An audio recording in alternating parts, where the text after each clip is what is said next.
Hey folks, my name is Megan and welcome back to my farm.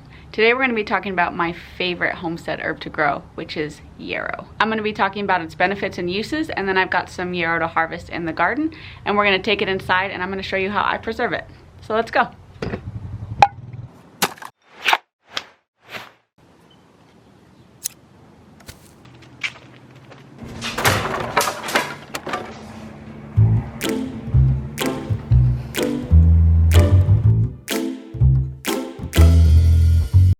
What's up guys? Welcome back to Fireside Farms. Today I have a lot of harvesting to do. It got down to, I think it was like 50 degrees last night when I woke up, and all the summer plants are slowing down. So I need to get out there and pull up as much as I can so I can get some cool weather crops in where those summer plants are taking up space. So the focus of today's video is on yarrow. So yarrow is a perennial flowering herb that's commonly found on roadsides and in fields throughout the U.S. I know in my area it's not common to see yarrow, but traveling around the U.S. I have seen it on roadsides, and it is commonly recognized as a weed throughout the United States. The scientific name is Achillea millefolium. The plant has a historical reputation for wound healing, and the scientific name is believed by some to be connected to Achilles in the Trojan War. Historical records show that Achilles used yarrow to stop bleeding of wounds on soldiers injured in battle. Yarrow's actions are as an anti-inflammatory, an antimicrobial, a diaphoretic, which promotes perspiration, an astringent, which shrinks tissues and reduces excretions, and a hepatic, which supports the liver, improving liver function and sometimes increasing the flow of bile. Now let me make the disclaimer, I am not an herbalist. I have had absolutely no training in this. I am just a very curious person who likes to learn and read a lot of books and practice what I preach. So I'm giving you my first-hand look today on how I cultivate yarrow, harvest, and use it for both me and my family. The main parts of yarrow used are the aerial parts, which means basically anything above ground, leaves, stems, flowers. And depending on what time of the season you are in, depends on what part of yarrow you really should be harvesting for the maximum benefit. So at the beginning of the plant's life, when it's using all of its energy to shoot out leaves so that it can photosynthesize and then eventually reproduce, you want to be harvesting those leaves because they have the most energy and nutrients in the plant. But when that plant flowers, that plant is now sending all of its energy and nutrients into reproduction. So come flowering time, you want to be harvesting those flowering parts of the plant. Now yarrow can be prepared a variety of different ways. When you harvest it, you can use the aerial parts fresh and make a decoction. You can dry them and make just a regular infusion, tea. You can dry them, make them a powder, put them into pill form, eat the powder if you're into that. You can also make a tincture or salve. Tinctures, salves, and teas are probably the most common way to use yarrow. There are multiple scientific studies on its wound healing properties and its anti-inflammatory benefits. So it's really, really good to use it in a salve, even if you want to mix like a calendula and yarrow. Salve would be excellent. Their common usage is as a diaphoretic to help increase perspiration. It's really commonly drunk as a tea or used as a tincture when people are sick and feeling fever. Another famous usage, which is also referenced in its scientific name, Achillea millefolium, that is its use as a styptic. So folklore says that Achilles used yarrow to stop bleeding of soldiers' wounds on the field in battle. And I actually have a personal story about using yarrow that is much the same way, except for the battle part. Early in the year, I cut my hand on that thing while hanging up the brand new shade cloth. It was a pretty deep cut because the edge of that metal rod just sliced right here as I was bringing my arm across. So I just popped down, pulled some yarrow off a plant, I crushed it up in between my fingers and shoved it in there. It was painful, but it was already painful, so it stopped the bleeding extremely quickly. So I was so amazed. I am a skeptic at heart, so when I research herbs to use or grow, I like to find scientific articles showing research that has been done you know, proof that these herbs do have these actions, do have these results. And so I had heard of the styptic ability, the blood stopping, you can say, ability of Yarrow, but I'd never obviously witnessed it. And then it happened to me, and it was amazing. So one of the primary things that I make with the Yarrow in my garden is I dry it, grind it up, and make a little quick clot powder. But enough of the boring facts. Let's go harvest some Yarrow, and then I will take you guys inside and show you how I dry it, preserve it, and store it. Let's go. I've now lost my clippers. Ha! Got them.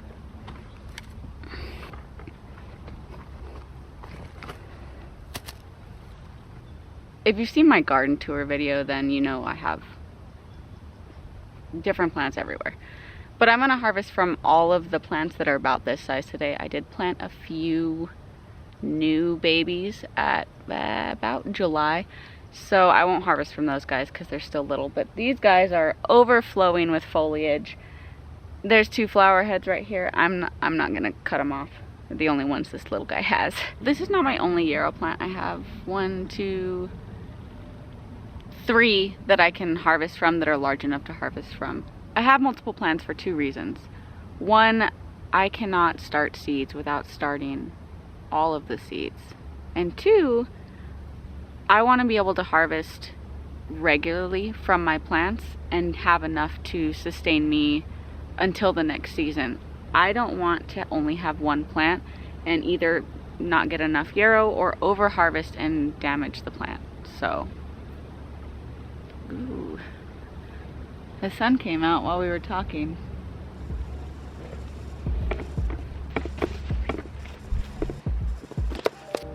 And 12 o'clock noon desert lighting is no good for video. So I'm gonna put you guys on a time lapse while I harvest all this and then just narrate over it. Sound good? One of the golden rules of harvesting herbs is to never take too much that it damages the plants. Now you can look online and find all different percentages of how little or how much you should take before you should stop, 30%, 40%, 50%, etc. My recommendation, only take what you need. If that's a couple stems and leaves, then do that. I obviously try to pick clean, undamaged leaves that are free from bugs and blemishes. You also want to try and pick the newer ones. They're a little bit more light green than the older leaves, which are darker green. You just want the younger, tender growth versus the old woody stems. And also double check your stems for pests and eggs, because there is nothing worse than drinking a tea with squash bug eggs in it. Quick word about these stems. I am picking a lot of the bottom leaves. Let's see if you can see that. I am picking a lot of the bottom leaves, which are the older stems, but I trim these plants regularly because I harvest from them regularly, so they're not very woody. You also don't want to take off a lot of the new growth. I mean, this guy's trying to grow. Let him grow. If the bottom stems are still soft and supple and they look good, then get these guys. This guy, he's doing okay. He's been struggling a bit, and this is all very new growth. He just kind of stopped growing for a little while, so I'm not gonna harvest any of him. And this guy is one of the brand new fall plants that I started in the summer, so I won't be taking any of him either, even though he's pretty big. I could take a little bit of him. I'll just let him grow though. I've got enough for today. So I have got my little harvest of Yarrow for the day. The lighting is really... Ew. So there's 2 different ways I dry this. Get that out of my way. There's 2 different ways I dry Yarrow depending on how lazy I'm feeling that day. I'm going to show you both. This is the lazy way.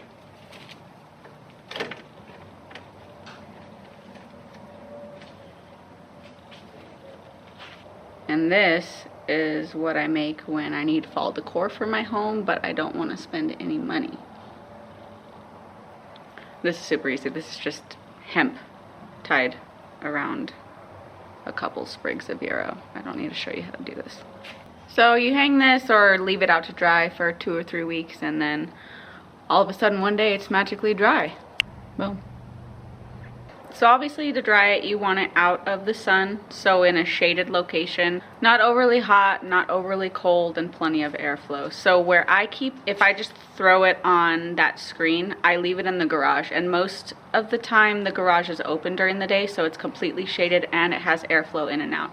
Otherwise, if I tie it into little knots, I really do put it inside my house and hang it places as decorations, and that's just fine. The air inside is really dry because I have AC and it's relatively cool, so either one of those ways works. Hey guys, what is up? We are here in my kitchen, and I have the dried yarrow right here along with some calendula and spearmint, which we're not gonna cover today. But I will show you how I grind it and store it. To begin, I do clean out my coffee grinder. I can't use water or anything on the inside, but I just wipe it all down and it cleans off pretty easily. You do not need a coffee grinder to do this, but it does make it a little bit easier. Alternatively, sometimes I do just grab the stems and strip the leaves down, and that works just as well. As you can see, the leaves are pretty thin and wiry, and at this stage when they're pretty crispy, it's very easy to get them off. They are actually my favorite part of the plant to use for the quick cut powder because it's so fine. The flowers tend to be a little bit more bulky, but these leaves are perfect for making that powder that you want to put on wounds and cuts and things like that. So here I'm just breaking up the leaves and the stems a bit so they grind easier in the coffee grinder.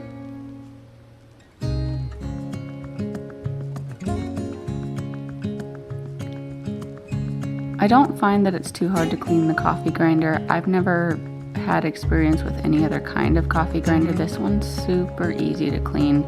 Basically just wiped it out with that little sock rag right there. I do not use anything in my coffee grinder that is toxic or could be harmful to kids or pets, just in case I don't need to be mixing foods and things, in case I don't get all of those herbs out. The yarrow isn't going to harm my next cup of coffee or anyone else's. I have ground cayenne peppers in this grinder, and that was a different experience.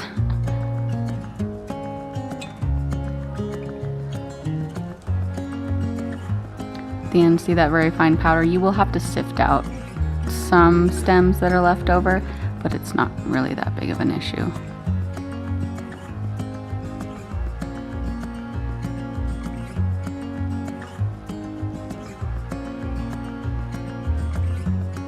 At this point, I just put the powder on a plate and leave it out to dry just in case there's any moisture left over.